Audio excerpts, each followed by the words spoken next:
আসসালামু আলাইকুম। আপনাদের জন্য একটি নতুন মার্কেটের ভিডিও নিয়ে এলাম। সৌদি আরবের মার্কেটের নাম হচ্ছে খামসা মার্কেট, অথবা তোমার বাংলায় হচ্ছে 5 রিয়ালের মার্কেট।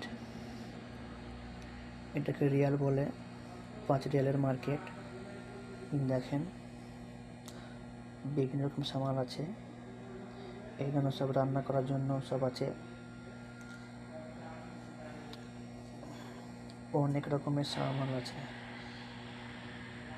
আপনারা দেখতে পাচ্ছেন। মার্কেটটা অতটা বড় না, তবে অনেক সামান আছে, মালপত্র মেলায় আছে। দেখলাম যে এই যে বালতি থেকে সব কিছু আছে।